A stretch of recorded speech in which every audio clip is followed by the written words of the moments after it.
There's nothing better than a goalie fight. Hell yeah. Oh, yeah. This, Wow. I cannot win. I love this. Let's go. Okay, fine. ما في وقت للعب 9-1 كونتينيو يجي نار من استوديو تقني ولا لازم شو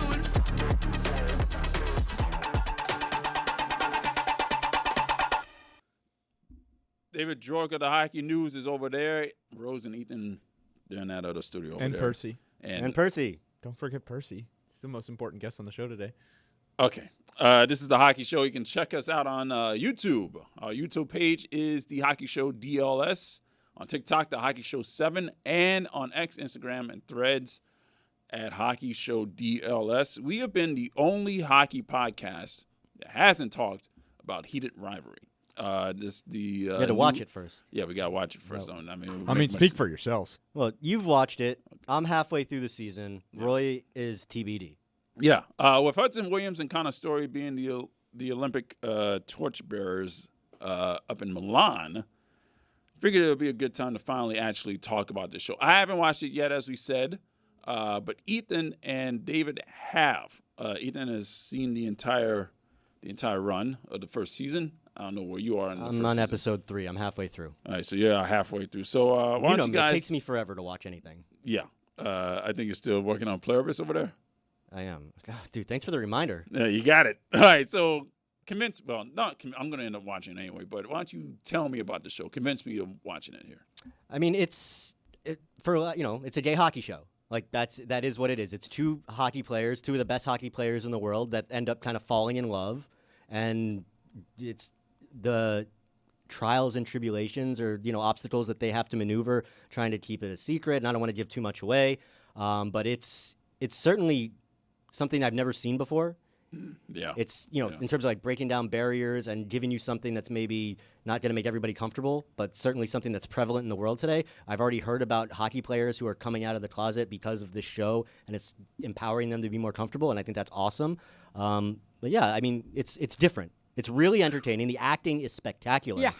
But it's certainly different. The world has changed in the last 4 years, hasn't it? Oh, I mean, I'm yeah. going to give you a reason. And I know we talked about it with Adnan, but the guy who is Russian is not Russian. He's Texan. Texan. He's a so freaking he's Texan. A And- great actor, and So he's good. very handsome. So that's very the handsome. main That's- reason to watch it. Very handsome. Yeah, so Connor Story is the guy who plays Ilya Rozanov, who is the lead Russian character. He's the superstar. It's Roy, you know what fan fiction is? Yes. It's Apparently, that has happened for the Kraken. There was a story that came out of Seattle a couple years ago about fan fiction that one of the players' wives was not happy about. Yeah, so fan fiction is you know what it is. This is basically a fan fiction of what if Sidney Crosby and Alex Ovechkin were gay. Like, that's basically what the story is. It's a Canadian superstar and a Russian shouldn't superstar have mentioned picked Sidney at the same Crosby. time, basically. Well, one was picked, Well, Ovechkin in terms and of they were Crosby drafted together. Correct, They're both basically. global Came up together, superstars, Olympic been the superstar captains. forever. Yeah. Right, exactly. There's less of a struggle. Like, they both win early in their careers versus how Crosby won early and then Ovechkin won late. But it's basically like that, and it's a really interesting story. I mean, the show itself, like, it's more of a romance story where their jobs are hockey than it is a hockey story or a hockey show. But it's really good. I mean, it's a great romance story. The writing is great. The character development is really good. The storyline, I think, is really great. I have my problems with it in terms of the story itself. Like, it moves a little fast, and there are some things that I want them to build on a little more that I hope they do in coming seasons and stuff. But, yeah, it's awesome. What do you think about the show, Percy? Percy loved it. She watched it with me. She thought it was great. Percy, come here. Very nice. And the fact that it's Sidney Crosby it makes it even better. Okay. All right. Fine. All right. Let's move. I highly recommend it wait. to everybody. And the best thing it's done is it's opened hockey to an entire new world, and it's brought a lot of new fans into watching the NHL. And I think that's the best thing is hockey is for everybody, and I think the show has done a great job proving that. One thing that we got to touch on, though, on that topic of how this show is kind of opening the world up to other hockey players, which is what we're all about. Hockey's for everyone, right? Yeah. But apparently there's a podcast out there that's gotten very popular talking about this show, and the news just came out. What chaos? No, What Chaos? We love What Chaos. That's not the one. We love What Chaos. Yeah. No, there's another podcast. Oh, it's not out- them? No. This one is about the Empty Netters podcast. This is what Chris Cody was talking to us about before the show. Oh. Apparently, these guys have been like going a lot on their show about Heated Rivalry, which is awesome, good for them. But I guess the Outsports.com got a hold of some text messages from one of the hosts of the show, Dan Powers, really bashing the show behind the scenes in text messages, calling the show creators cowards. Cowards. Yeah, quote, "This is the trash they make because it panders, it's provocative, it checks inclusivity boxes." He's saying that they are pandering to gay people? Is that what he's saying? I guess. It's definitely speaking out of two sides of your mouth. And, like, wow. I don't know. It's just, we try to be genuine on this show. I feel like we don't say anything on these mics that we don't mean. Yeah, So- like I haven't watched the show yet. Well, no, like, honesty is, it's where you should start with everything. Yeah. But, no, I just, when Chris brought that to my attention and I started reading about it, it's just like, do we have to try that hard to get attention, to get the viewers into, I don't know, like, just because it's a popular show, like, that we haven't talked about it for a few weeks because we haven't watched it yet. We're late to board the train. That's the honest truth. But here we are talking about it. So this just kind of irked me. I don't know. I agree with you. It's a bad look, though. I mean, that's the type of thing that guest bookers would look at and, quite frankly, would want to avoid that show. Right? Yeah, no, because I agree with you. Like, if you watch it and you're saying you like it, and then go say something else, it's like, nah, then I'm not gonna believe everything you're saying to me. Right. Like, you have to be like, you gotta stick to your truth. So if you don't stick to your truth, who are you speaking If you're afraid to speak your truth Yeah. about something Yeah. instead of lying, then just stay off the topic. Exactly. And hockey has had enough problems with homophobia in the league. Oh, and by the with way, Gary fan base. Bettman. Gary Yeah, Bettman. Gary Bettman said he liked the show. He said he funny binged enough. it in one night. Yeah, With he said he liked the show and it was Who's really Gary? good. Do we but the believe him, commissioner of though? the Do we NHL. believe him? I don't know how much I believe him. I think somebody probably told him what it was about and he was like, okay, this is great. But no, I just think that, we've had enough problems with this subject that we don't need people making us, what chaos, any of these hockey fans look bad by being ungenuine. And being fake in a way. And so I just think if you're going to watch the show, watch it. If you don't like it, that's totally fine. There's nothing wrong with that. If you like it, that's great too. And if you want to really listen to it and some great content about it, go check out our boys at What Chaos. Like, they are doing an amazing job with the show. They had Rachel Reed, the writer of the show, on. They had Brandon Tierney, the writer of the books, on. Brandon Tierney, the writer of the show. Like, love those guys. Love DJ. Love Pete. Support them, but support us too. And Sean, let's not forget Sean. Sean, always. of As course. a How could I producer, ever you're forget not Sean? giving the producer Yeah, love. Like, what- Sean is that show. I mean, he's the heart As and a soul of that producer? show. There it is. See, you're seeing your producer. No, but yeah, like it's things that you have to be genuine about, and that's why I'm open about it. I have not watched it. I'm not gonna watch it, but the acting, and I have watched some scenes. It's terrific. All right, the Winter Olympics are coming up, Yes. and next week, and it was a pleasure to talk to this man. Jack O'Callahan was a defenseman on the 1980 gold medal team. We talked to him, and that interview will come out next week. Oh, God. And cannot wait for you guys to watch that. But this gives us a chance. Oh, by the way, he was on behalf of Netflix for their new documentary, Miracle, The Boys of 80. It's really good. Yes. If you have watched the 1980 stuff like I have, and you want to see some new content that you've never seen before, something really interesting, this documentary is for you. So this gives us a chance for this fool and this idiot over here to talk about their favorite hockey movie, Miracle. Boys, go ahead. Oh, I'm an idiot for liking Miracle, Roy. It's like one of the greatest sports Proudest movies of all idiot time. moment. You're an idiot for other things, but yes, go ahead. What should we talk about, Dave? I mean, I- should we just recap the movie for those that haven't seen it? It is one of the great, in my opinion, one of the great sports movies ever. That might be the last movie that I saw like at least 5 times in the theater. Just between the time frame and the way but like I was playing juniors back then, so I was living that year I was in New Jersey. My teammates and I every day for like a week we went and watched Miracle. Wherever theater it was playing at after practice, we found it, we watched it. It was the coolest thing because it was so realistic. And the way that they made it, they put microphones in the skates so you can hear the sound of the skates cutting into the ice.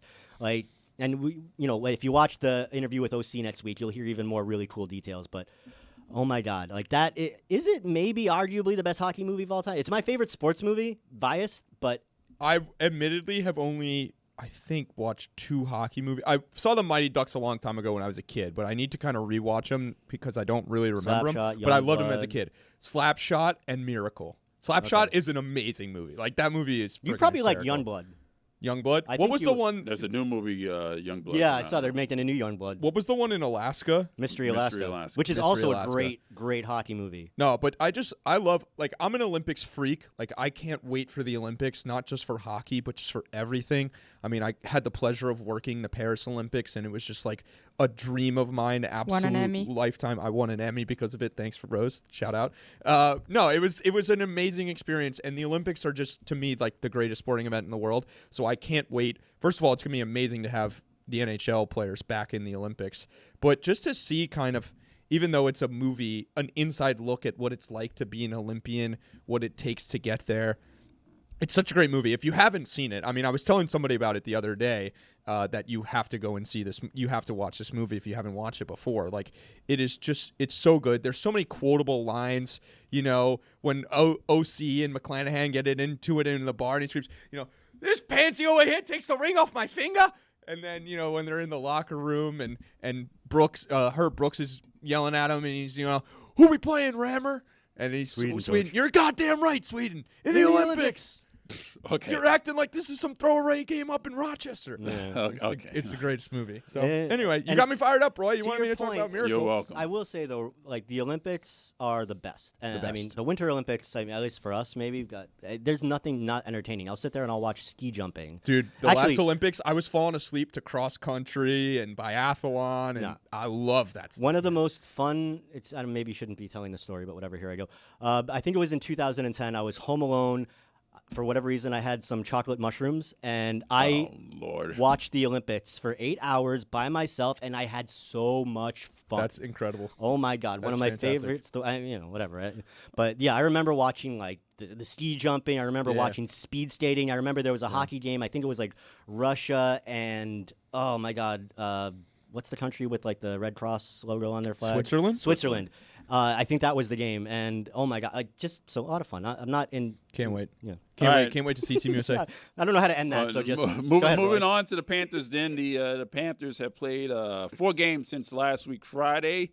They got beat down by the Hurricanes 9-1. They beat the Capitals 5-2. The Sharks they came in the one home game that the Panthers had before they went back on the road. The Sharks beat the Panthers 4-1, and the Panthers last night beat the Jets 2-1 in a shootout. Matty Tkachuk, his second game.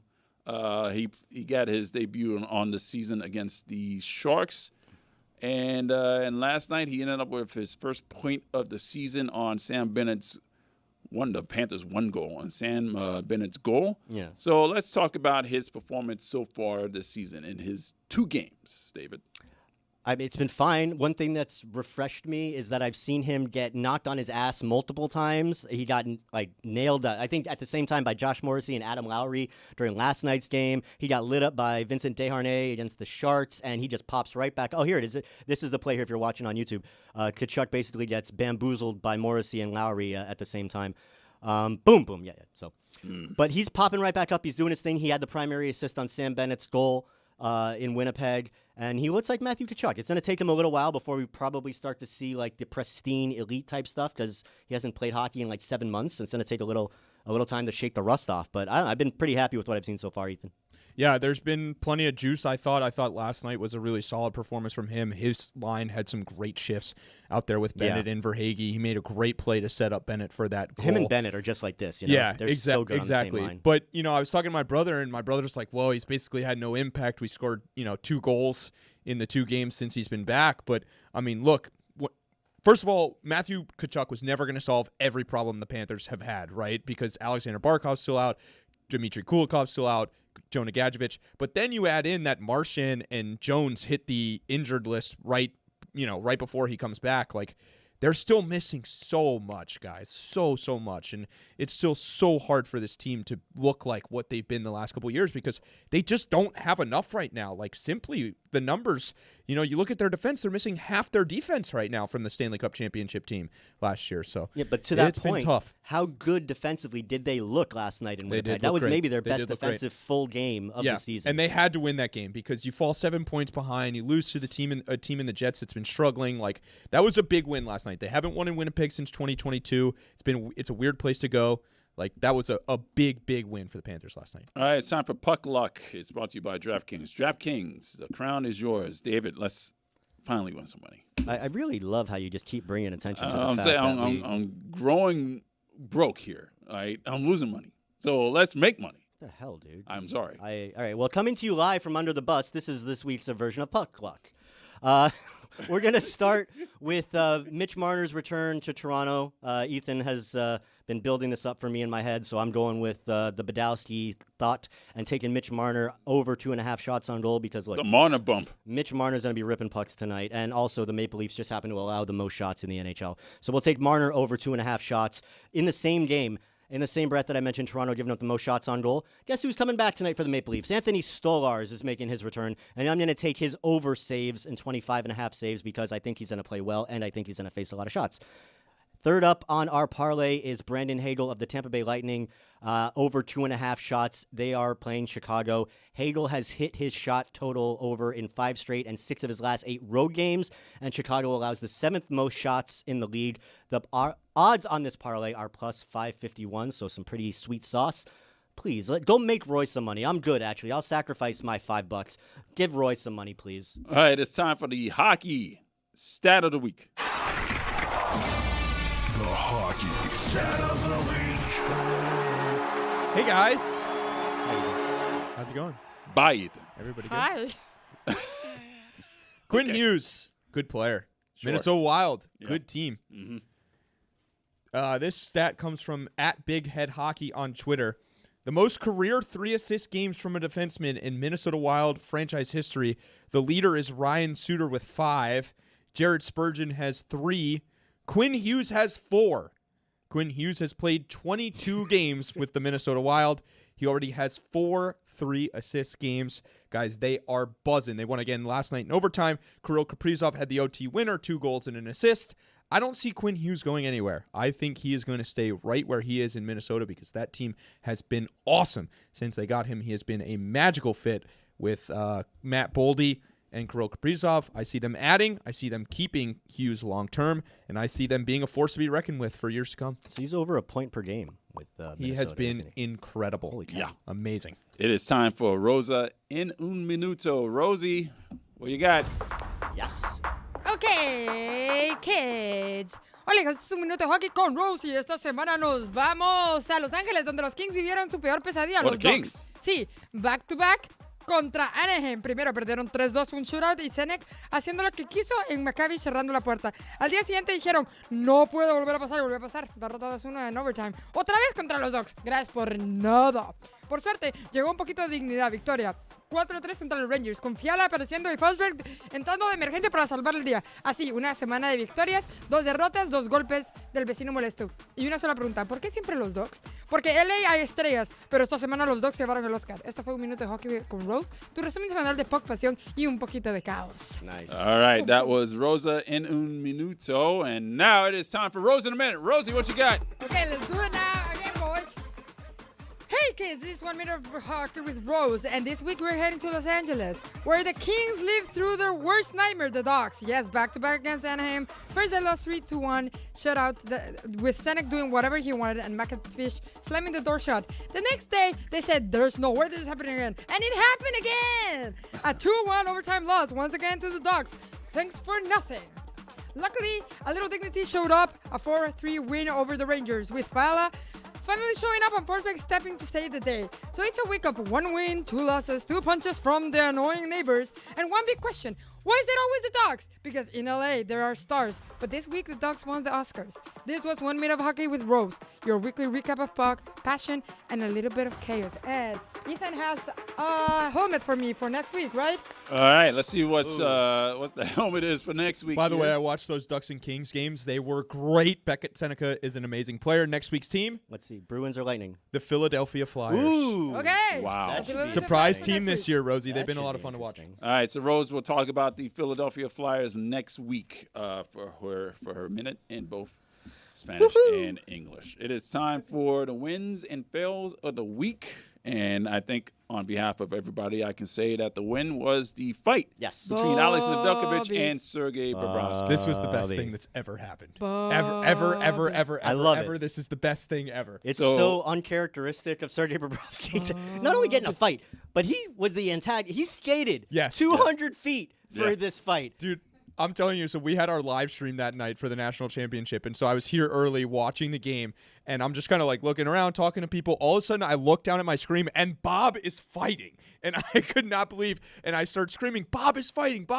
and then the stream was already on. I run in here, and I tell Chris Cody, like, look at the screen, Bobrovsky's fighting. Roy, you were in there, right? And I told you. Yeah, I was looking. I was wondering why Sergei Bobrovsky was on the other end of the ice None of us next to could the other believe what was goaltender in happening. Where's Bob's helmet Nedeljkovic. go? And I'm like, oh. And I think we broke into the stream, right? Like, Chris was like, Bobrovsky is fighting right now. It was, oh, my God. Can we show the video again so we can break it down a little bit? I think my favorite moment of the fight, and it'll show in this video, or no, it was from the beginning. When the fight My started. favorite moment from the fight is as Bob is skating toward Nedeljkovic, like right as he crosses the blue line, there's an angle that shows Bob's face, and he looks at Nedeljkovic and kind of nods as if to say, oh, yeah, this is happening. And then proceeds to rip the other goalie's helmet off. Like, Bob knew what he was doing. Yeah. Sergei Bobrovsky is, what, 6'1"? He's like 6'2", 190? 6'3". He's a tall dude. 6'2". Yeah, he's my height and my build, and soaking wet. I mean, he looks pretty tiny. 6'2", 180. It was 6'2", 180. So I am bigger than him. Okay. It might have been the most uncharacteristic act in the history of hockey. Like, at least in my history of watching hockey. Like, Bob is in the locker room, the quietest guy, doesn't say a peep. We know how he is with the media. We know he's a very serious guy. But to see him unleashed like that, like, I know he's having a tough year. Hopefully it can be a spark for Bob because the Panthers could really, really use it right now. You know what that is? And you're going to have to bleep this. That is a wake the fuck up moment for the Florida Panthers. 100%. I thought they were going to come back and win that game, and that could have been the turning point in the season. Unfortunately, they didn't, but they got the win last night, so we'll see if that Nobody's creates some talking juice. about the loss. All we're talking about is the fight. Nobody's talking about the fight because of the national championship. But, yeah, that's neither here nor there. Well, if I asked you to name 25 goalies, any 25 goalies that you think would get into a fight, Bob would not be on that list. No. Yeah. I'll probably Never go thought with I some would've seen AHL that day. goalies before I went with Yeah, no, exactly. You'd be naming retired guys. Like Grant Fuhr. Yes. As small as Grant Fuhr is, he's like 5'4". Scrappy dude. No, Yeah, but that man is scrappy. You had to be for that that being era. that small. Yeah. And for that era as well. Fellows of the week. Go ahead, Dave. My fail of the week comes all the way from the KHL. We're heading to Vladivostok, where Admiral Captain Libor Sulak scored an own goal that it's really kind of hard to describe. He literally turns his wrist over and shoots the puck into his own net while facing the opposite direction.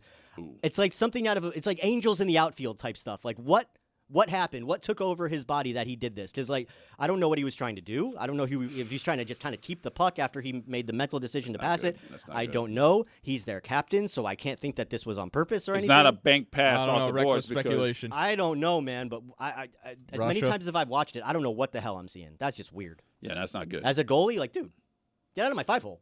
All right. All right. My fellow of the week is this tripping call on Lane Hudson. Near the end of the second period of the Wild Canadiens game, Marcus Foligno fell 5 feet away from Lane Hudson. Okay. Now, in fact, I mean, I guess the refs are going to call tripping on anything at this point, right? So, I mean, but Foligno tripped on the blue line. Can we get That's replay what tripped assist?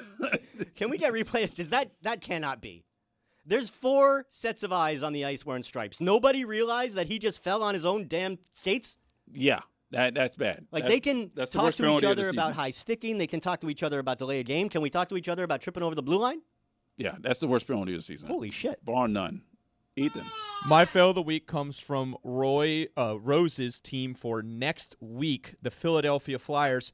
Guys, take a look at this screenshot here. We can't show the video, but take a look at this screenshot. There's 1:28 remaining in the game. It's 4-3 Flyers. The Mammoth have an empty net. The skater, I don't know exactly which skater this is, for the Flyers, has the puck wide open. There's nobody in front of him. The net is gaping. It's Garnet Hathaway. They won this game, right? Garnet Hathaway wins this game right here. No, correct? Garnet Hathaway's who lost the puck. He would have won the game. No, that's what I'm saying. Yeah. That's what I'm saying. Just shoot the puck into the empty net. If you're looking here, this is what happened, right? The Flyers over. won this game. Wrong. Incorrect. Nick Schmaltz comes out, makes a great stick check, takes the puck away. Nick Schmaltz, by the way, leads the league in stick checks.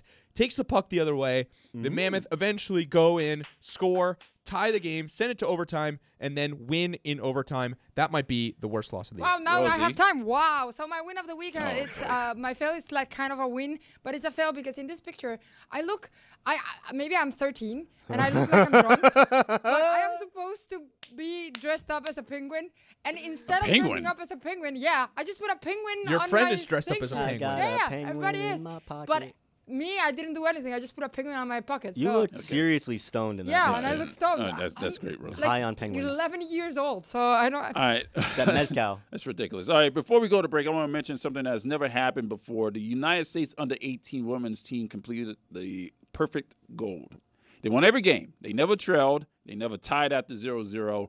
It's the first time in U.S. under-18 history that from both the men and the women has ever happened. So congratulations. Get to these the ladies American to World Juniors. Go beat Canada. So for those of you watching on DraftKings Network, check out the YouTube channel because we have Adnan Verk from Prime Monday Night Hockey and NHL Network. He's going to talk about the NHL with us, so that's coming up next. Thank you again to Adnan Verk for joining us today to talk about the league. Next week, we are going to Tampa, and we are going to cover the Stadium Series. That is going to be a lot of fun. Should be. Yeah, so look out on our social media for that. That should be a lot of fun for us. So for Gino and Jason, for Ethan and Rose, that's David And Dwork. Percy. And Percy. She's under the desk, sleeping. And the dog. My name is Roy Bellamy. We will see you next week from Tampa. Okay, And bye. everybody, if you have questions and you want to ask me questions, and you think I'm not being genuine, if you want me to talk about guy, you can ask me anything. Okay, I'm open. Okay. You didn't have to put that in, but okay.